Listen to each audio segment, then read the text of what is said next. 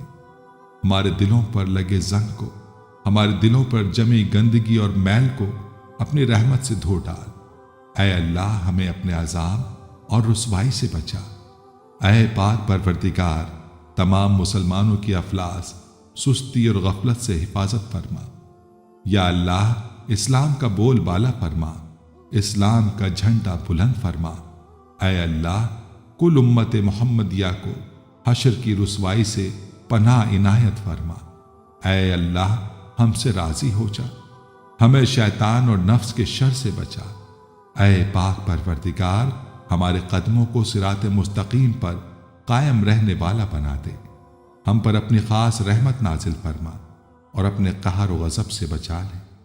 اے اللہ ہمیں ان لوگوں کی صحبت عطا فرما جو کہ تیرے پسندیدہ بندے ہوں، اور ہمیں تجھ سے قریب کر دیں، جو تیری یاد دلاتے رہیں اور ہمارے ایمان میں اضافے کا سبب بنے، اور ہماری نیکی کے سفر کی منزل جنت ہو اور تیری رضا کا حصول ہو۔ اے اللہ ہمیں وہ طاقت نہ دے جس سے ہم دوسروں کو کمزور کر دیں، ہمیں وہ دولت نہ دے جس کی خاطر ہم دوسروں کو غریب سمجھیں، ہمیں وہ علم نہ دے جسے ہم اپنے سینے میں چھپا کر رکھیں، ہمیں وہ بلندی نہ دے کہ ہمیں پستی میں کچھ نظر نہ آئے، ہمیں وہ سب کچھ دے جو ہم دوسروں میں بانٹ سکیں اور سب کے برابر ہو جائیں۔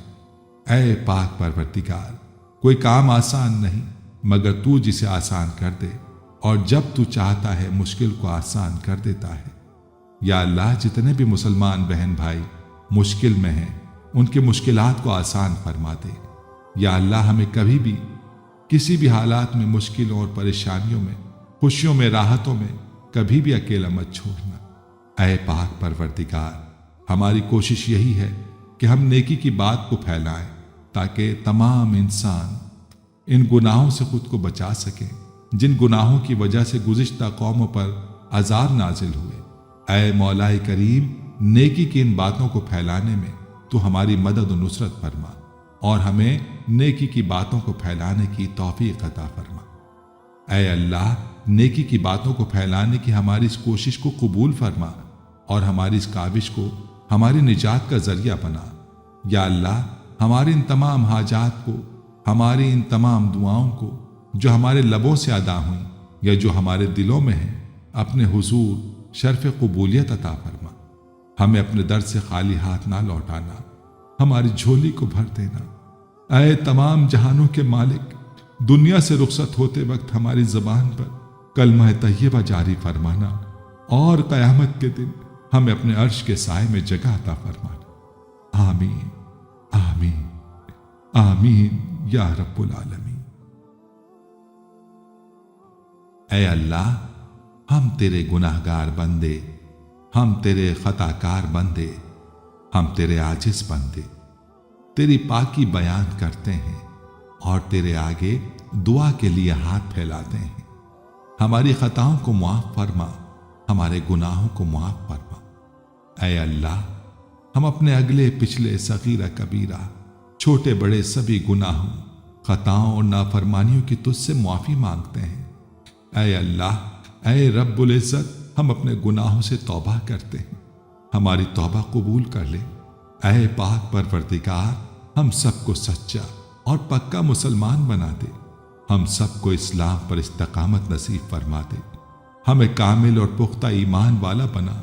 اے پاک پروردگار، تمام مسلمانوں کو خواب غفلت سے بیدار کر دے۔ اے اللہ، ہمارے دین اسلام کی حفاظت فرما، مسلمانوں کو دین و دنیا میں عزت عطا فرما۔ اے عرش مولا کے مالک، اے حکمت والے، اے کائنات کے رب، ہمارے دلوں کو گمراہ ہونے سے بچا، جس طرح سے پہلی قومیں گمراہ ہوئی ہیں اور جس طرح سے پہلی قوموں نے اپنے انبیاء کی نافرمانی کی ہے۔ اے اللہ، تو ہمیں ایسی نافرمانی سے بچا۔ اے اللہ، تو ہمیں ان عذابوں سے بچا جو تو نے پچھلی قوموں پر نازل کیے ہیں۔ اے اللہ تو ہمیں ان تمام گناہوں سے بچا جن گناہوں میں پچھلی قومیں مبتلا ہوئی ہیں۔ اے مولا کریم تو ہماری حفاظت فرما ہر اس فعل سے جو تیری ناراضگی اور تیرے غضب کا سبب بنا۔ اے اللہ ہماری زندگی کو اپنی چاہت کے مطابق ڈھال دے، ہمیں صرف اور صرف نیکی کی توفیق عطا فرما، ہم نیکی کی باتوں کو سننے والے بن جائیں اور ان پر عمل کرنے والے بن جائیں، اور نیکی کی باتوں کو پھیلانے کی ہمیں توفیق عطا فرما۔ اے اللہ یہ دور فتنے کا دور ہے، امت کے اندر ہر طرح کے گناہ پائے جاتے ہیں، تو ہمارے حال پر رحم فرما اور ہمیں گناہوں سے بچنے کی توفیق عطا فرما۔ اے اللہ تو کریم ہے، تو رحیم ہے، تو رحمان ہے، تو غفور الرحیم ہے، تو ہمارے گزشتہ گناہوں کو معاف فرما دے اور آئندہ کے لیے ہمیں گناہوں سے بچنے کی توفیق عطا فرما۔ اے اللہ ہمارے تن من، ہمارے دل کو، دماغ کو، روح کو، جسم کو پاکیزہ بنا دے، ہمارے دلوں پر لگے زنگ کو، ہمارے دلوں پر جمی گندگی اور میل کو اپنی رحمت سے دھو ڈال۔ اے اللہ ہمیں اپنے عذاب اور رسوائی سے بچا۔ اے پاک پروردگار تمام مسلمانوں کی افلاس، سستی اور غفلت سے حفاظت فرما۔ یا اللہ اسلام کا بول بالا فرما، اسلام کا جھنڈا بلند فرما۔ اے اللہ کل امت محمدیہ کو حشر کی رسوائی سے پناہ عنایت فرما۔ اے اللہ ہم سے راضی ہو جا، ہمیں شیطان اور نفس کے شر سے بچا۔ اے پاک پروردگار ہمارے قدموں کو صراط مستقیم پر قائم رہنے والا بنا دے، ہم پر اپنی خاص رحمت نازل فرما اور اپنے قہر و غضب سے بچا لے۔ اے اللہ ہمیں ان لوگوں کی صحبت عطا فرما جو کہ تیرے پسندیدہ بندے ہوں، اور ہمیں تجھ سے قریب کر دیں، جو تیری یاد دلاتے رہیں اور ہمارے ایمان میں اضافے کا سبب بنے، اور ہماری نیکی کے سفر کی منزل جنت ہو اور تیری رضا کا حصول ہو۔ اے اللہ ہمیں وہ طاقت نہ دے جس سے ہم دوسروں کو کمزور کر دیں، ہمیں وہ دولت نہ دے جس کی خاطر ہم دوسروں کو غریب سمجھیں، ہمیں وہ علم نہ دے جسے ہم اپنے سینے میں چھپا کر رکھیں، ہمیں وہ بلندی نہ دے کہ ہمیں پستی میں کچھ نظر نہ آئے، ہمیں وہ سب کچھ دے جو ہم دوسروں میں بانٹ سکیں اور سب کے برابر ہو جائیں۔ اے پاک پروردگار کوئی کام آسان نہیں مگر تو جسے آسان کر دے، اور جب تو چاہتا ہے مشکل کو آسان کر دیتا ہے۔ یا اللہ جتنے بھی مسلمان بہن بھائی مشکل میں ہیں ان کی مشکلات کو آسان فرما دے۔ یا اللہ ہمیں کبھی بھی کسی بھی حالات میں مشکلوں اور پریشانیوں میں، خوشیوں میں، راحتوں میں کبھی بھی اکیلا مت چھوڑنا۔ اے پاک پروردگار ہماری کوشش یہی ہے کہ ہم نیکی کی بات کو پھیلائیں تاکہ تمام انسان ان گناہوں سے خود کو بچا سکیں جن گناہوں کی وجہ سے گزشتہ قوموں پر عذاب نازل ہوئے۔ اے مولا کریم نیکی کی ان باتوں کو پھیلانے میں تو ہماری مدد و نصرت فرما اور ہمیں نیکی کی باتوں کو پھیلانے کی توفیق عطا فرما۔ اے اللہ نیکی کی باتوں کو پھیلانے کی ہماری اس کوشش کو قبول فرما اور ہماری اس کاوش کو ہماری نجات کا ذریعہ بنا۔ یا اللہ ہماری ان تمام حاجات کو، ہماری ان تمام دعاؤں کو جو ہمارے لبوں سے ادا ہوئیں یا جو ہمارے دلوں میں ہیں، اپنے حضور شرف قبولیت عطا فرما۔ ہمیں اپنے در سے خالی ہاتھ نہ لوٹانا، ہماری جھولی کو بھر دینا۔ اے تمام جہانوں کے مالک دنیا سے رخصت ہوتے وقت ہماری زبان پر کلمہ طیبہ جاری فرمانا اور قیامت کے دن ہمیں اپنے عرش کے سائے میں جگہ عطا فرمانا۔ آمین آمین آمین یا رب العالمین۔ اے اللہ نیکی کی باتوں کو پھیلانے کی ہماری اس کوشش کو قبول فرما اور ہماری اس کاوش کو ہماری نجات کا ذریعہ بنا۔ یا اللہ ہماری ان تمام حاجات کو، ہماری ان تمام دعاؤں کو جو ہمارے لبوں سے ادا ہوئیں یا جو ہمارے دلوں میں ہیں، اپنے حضور شرف قبولیت عطا فرما۔ ہمیں اپنے در سے خالی ہاتھ نہ لوٹانا، ہماری جھولی کو بھر دینا۔ اے تمام جہانوں کے مالک دنیا سے رخصت ہوتے وقت ہماری زبان پر کلمہ طیبہ جاری فرمانا اور قیامت کے دن ہمیں اپنے عرش کے سائے میں جگہ عطا فرمانا۔ آمین آمین آمین یا رب العالمین۔